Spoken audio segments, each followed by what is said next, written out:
It's difficult to talk about this because I'm not like this anymore, but sex is a huge way that people can feel fulfilled and loved and appreciated and just accepted and understood in the short term, of course. And so sex for me became a way that I could communicate with people that felt safer to me than normal social interactions. And it's just so weird to talk about that, but it became an addiction. It surely did become an addiction. And I was meeting people all the time on Craigslist of all places. It was exciting to me. The thrill of it just became like, I gotta get my fix. Like, this is too exciting, because I was meeting all these really, I was having all these strange interactions, and like I would just get a big kick out of it, almost like I was playing a video game or something. Like, I wasn't really being me. Felt like I was acting, like being a different person and having this exciting life. But meanwhile, I would just go and meet up with all these people, and just to appease them and make myself feel good, would just like hook up all the time. And it started to get dangerous. It would start to get dangerous, because I was starting to really not care about my safety. And I would go to places like people's apartments and stuff, and just not even vet them at all before I went. I would just show up and then leave. And then sometimes if it didn't go well, I'd just block them and move on to the next one. And I wasn't really telling my friends about this at the time, but I guess I couldn't believe that.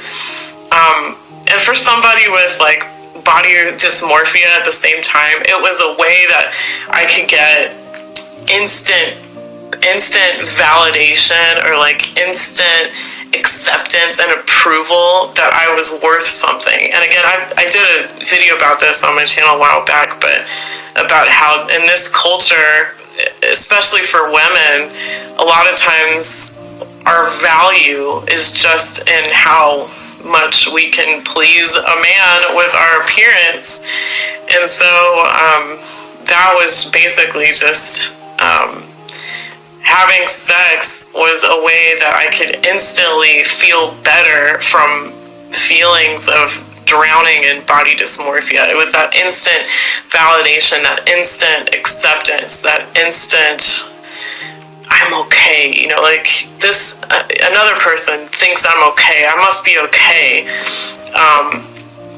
And then that feeling of validation would leave after that night. It would leave, and then I would wonder, am I okay again? Like, am I still worth something? Like, I have to validate myself all over again, because now I'm not sure anymore. Like, it would just be this roller coaster of like intense anxiety over appearance or life emptiness. The way I was living my life, it would just be like, at the core of me, I knew something was terribly, terribly wrong with my life, but I didn't know God yet, so I couldn't figure out why I was constantly feeling so bad about myself.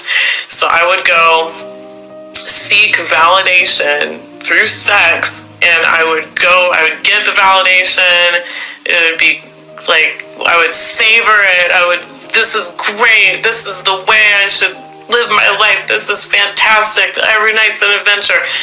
Get that validation, and then it would bottom out the next day, and I would just feel like, what am I doing? And I would feel terrible and weird and empty. The empty feeling was the absolute worst, because I would be sickened at myself, and it would just be like, why am I like this and nobody else is like this? Like, why do I have to do this? Why don't I care about my own life? Why? And it would just be this, I would get up in my head again, and it would just make me want to escape that feeling of self-hatred. So I would go out the next night and do the exact same thing again, and I would even like put on costumes and pretend like different wigs and pretend to be different people, and it was like a game to me. It was like I wanted to make people fall in love with me, but who that character was. And it didn't matter if it was like a Cinderella thing where I turned back into an old maid, or like the carriage turned back into a pumpkin at midnight. Like, if I never saw that person again, it was okay. At least I got that validation for that night. And so then I could move on to the next person and invent a whole new other fantasy for that person. And it was just weird. It was just a really weird, awful way to live. And I didn't realize how deeply I was getting into, I'll say it, instead of sex addiction, I'll say it was mostly validation addiction. And sex just happened to be a quick way to get that. It's for me, it was appealing because it was irrefutable. Nobody's gonna pretend that they like you, and nobody's gonna pretend to basically, when you're having sex with someone, you want to be there. You're not just humoring somebody. So it was just a way I could get this instant validation that people wanted to spend time with me, that people liked me, and people appreciated me. And it's just sad now that I look at it, because I was so without God. I was so without any kind of spiritual compass at all. And really, once I came to God, which I'll get to later, it was like instantly, I didn't need to go seeking validation anymore at all. I just didn't need to do that. I knew, once I knew my Creator, that He doesn't need me to do that, and He loves me no matter what, and He loves me with a true love, pure love, and I could feel that when I prayed to God for the first time. I could finally feel that love. But anyway, I'll get to that later. But so I had started to formulate this pattern of intense pleasure-seeking, excitement-seeking, stimulation-seeking. I wanted to, basically, I was trying to escape my life through sex, through, basically just meeting all these people. And for that moment, I could step out of my life and be this fantasy figure that I felt like I needed to be for people. It was the weirdest thing. Now I look back on it and think wow, that was really demonically fueled to act like that. But yet that's what I was doing, and it was working for me for a while, and it was keeping me, I would write about it. I would keep a journal of all these interactions that I had with people, and look at it and be kind of proud of it. And I was gonna compile like a book or something with these experiences. But then I thought to myself, well, if I'm gonna do that, why not? If I'm gonna do all this stuff, why not really do it? Because when I want to commit to something, I really do it. And so it occurred to me one time that I could be doing this and getting paid for it. I'm doing it anyway. Why not just get paid for it? And I know that thought oh my gosh, I could just almost remember that thought creeping in when there was, one guy I was with at this hotel, and it was just through Craigslist, and I was just thinking, like, I'm not even enjoying this right now. I could be why don't I just get paid for it? And so that started just the weirdest part of my life that I've lived so far. That year when I was signed up for a sugar daddy website, and I don't even know how I really found out about that, but I can't remember how I found out about that. But so I started being a sugar baby, quote unquote sugar baby, and I just started like writing. I put up a profile, I wrote all this stuff about how I'm just this, this like this art school girl, blah blah blah, I can be your art school fantasy or something. I don't know what I put on there, but I was playing a character. I picked a character that I thought people would like, and then I was playing that, and then pretty soon on those sites, people just it's other people with sex addictions, and it's guys and women too. Women do this too, but it's guys that are feeling so empty in their lives that they're also seeking pleasure. They're addicted to pleasure and excitement, and living life on the edge. And so I would meet a lot of these guys and go on some really just awful, dangerous situations.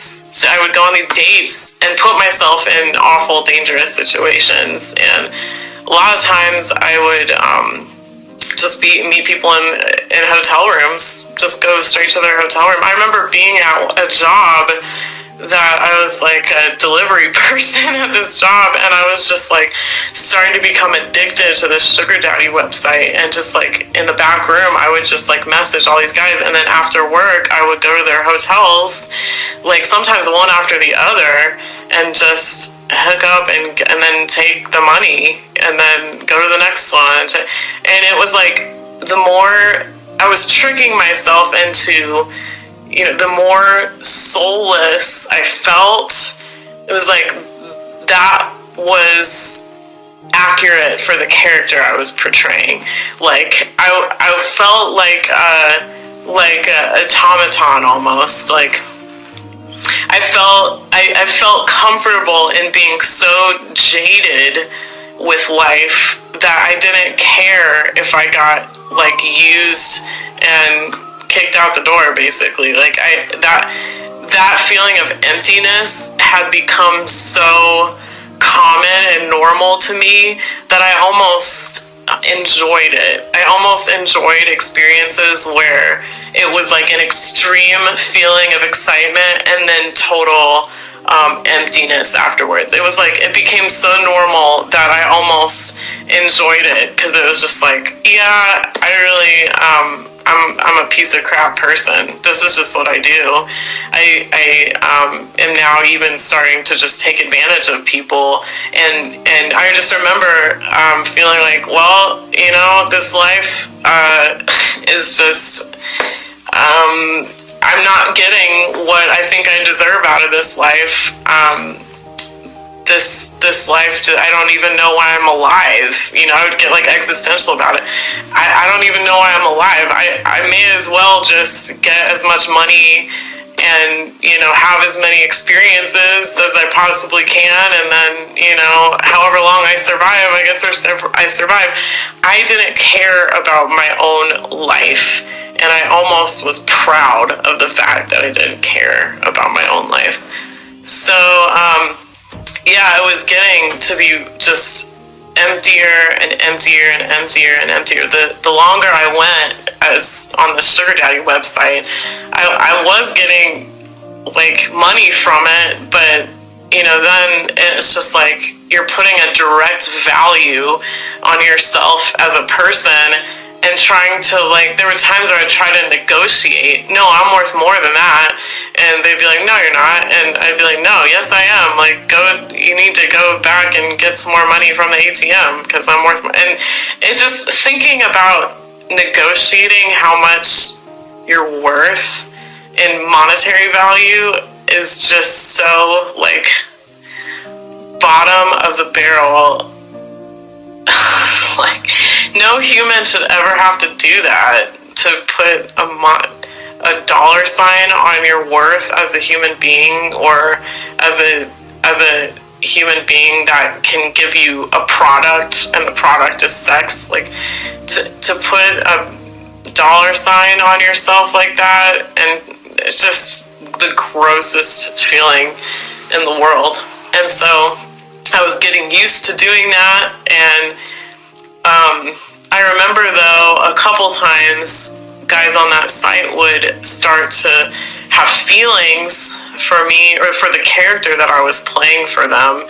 It wasn't ever really me being me when I was on those dates, but they would start to fall in love and, like, want to actually have a relationship. And I was doing this horribly manipulative stuff where I would string them along and just be like, yeah, okay, I'm your girlfriend, yeah, we're in love. And then, like, totally disappear when I didn't feel like continuing the charade anymore, and just block them or something. And I just remember one time something like that happened, and the guy found out that all I wanted was money, and it was just the look on his face was just like he had it was like, oh, you're like that. And he, like, kind of hung his head, and he, like, threw me, like, a $50 bill or something. He's like, thanks a lot. And it was like that moment was just, I had this illusion that I was doing something good for people, that I was helping people feel good or have experiences that people liked or whatever. But then I started to realize, this is horrible. What I'm doing has horrible consequences on people, and it makes people feel horrible, and it makes me feel horrible. And, not to mention how many times that I could have gotten hurt being drunk in hotel rooms and just not knowing, almost like just not caring about my own safety at all, over and over again. And so pretty soon I had even started to tell my friends to do this, and I won't really go into that, but I felt like I was almost going out of control, because friends would come and visit me, and I would be addicted to this sugar daddy site and messaging, like, everybody all the time. And it just almost felt like my job. And I had started to have a really bad drinking problem, and was just, like, constantly drunk to be around people. And my friends started to be like, maybe you should not, like, do that. I just felt like, oh no, this behavior I can see that it's starting to run off the rails, but yet I don't care enough to stop it. And so there were just really toxic behavior patterns that I was starting to see. And one night when I was in a limo, it was me and my friend going. By that time, she had started doing sugar daddy stuff based on my recommendation, and we were going together to one guy's house, and we met a limo driver, and he was amazing. And he actually, when I came back alone from that house, I had a chance to talk with him one-on-one, and he actually was the person that ended up bringing me to Christ. And we still talk to this day, and I'll never forget how it was like God decided, you have gone too far. I'm gonna help you out a little bit because you're really close to just completely imploding and getting killed or having yourself in a really horrible situation that you can't get out of. And so God mercifully put somebody in my life to intercept. And I'll just never forget how much I needed that, and I didn't even know I needed it. And God was there. He sent somebody to make an impact on me and to be really sweet and talk to me. He ended up talking to me about Jesus, and I was going down all these rabbit holes. I had found out about Satanism and the government and stuff, and that's a whole other issue. But this person helped me to untangle all that, and he helped me to realize, yes, there is real evil, but there is real good too. And I just remember before I met that limo driver who told me about Jesus, I remember one of the dates I had gone on shortly before that, I remember getting all dressed up and, in these like tight-fitting dresses and wigs and just high heels and stuff. And I remember looking at the mirror in my apartment and just having almost, it felt like this voice just be like, are you really going to keep doing this? And now I almost think that was like an angel or something, or like maybe God was talking to me, but it felt like, are you really going to keep doing this? And the bad part about it was that I did. It was like, I felt like I had a moment where somebody else was trying to shake me out of what I was doing. And I just remember, I'll never forget looking in the mirror and being like, yeah, I guess I am doing this, and walked on out, and then it was just horrible.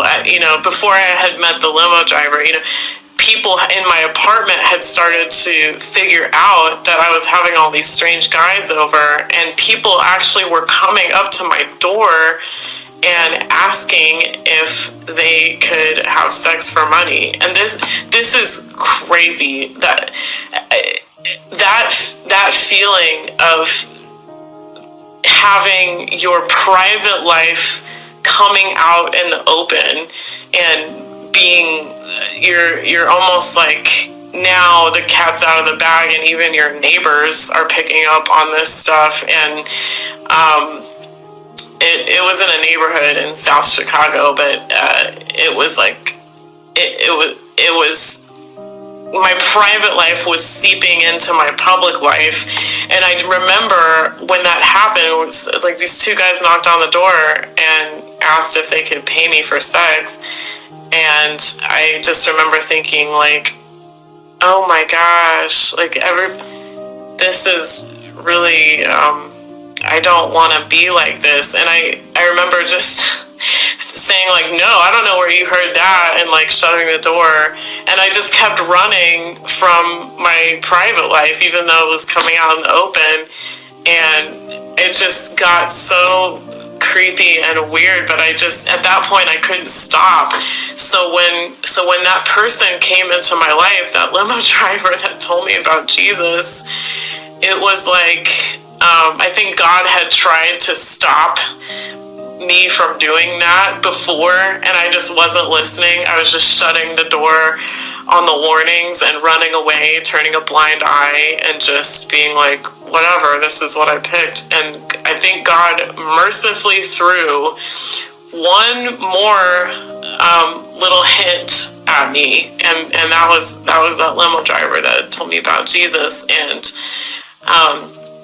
it was a complex. It wasn't just that he told me about Jesus in the car.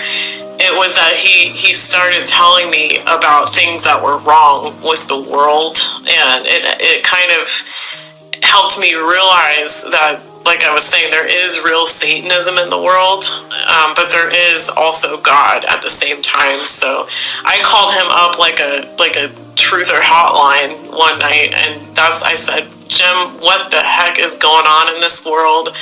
I don't know how to put the pieces together. This world is too crazy for me to understand. And then he said, you got to get right with God. You got to get right with specifically Jesus. And I got down on my knees, and I will just never forget crying out to God to just show me if he existed and help me understand what the heck this world is all about. And he totally showed up for me, because of course he did. He is a loving God. He loves us so much. And it was just at that moment, that night, after like a year or more of just chasing after temporary love and a temporary sense of validation and acceptance, I finally came to a point where I found the real thing, and it was Jesus, and it was God. And that at that moment when I said that prayer, like, God, I'm coming to you now. I'm giving you one more chance. I think I said it like that. I said, I'm trying one more time to see if you're real. I'm humbly calling out to you. Where are you? Please find me. And he totally did. And I felt this feeling of amazing, comforting love flowing all through my body. Just this amazing sensation, just a warm blanket of pure love coming over me, just all over me. And just, had the sense that I really got an answer from the God I was praying to, which now I know Jesus is the only God. Jesus is the Son of God, and he is part of God. Is a triune God. It's Jesus, God the Father, and the Holy Spirit. And man, oh man, that night they all came down and showered me with so much love. It actually took me a long time after that to figure out and to be able to even say the name of Jesus, that it was Jesus that I had talked to, not just the Christian God.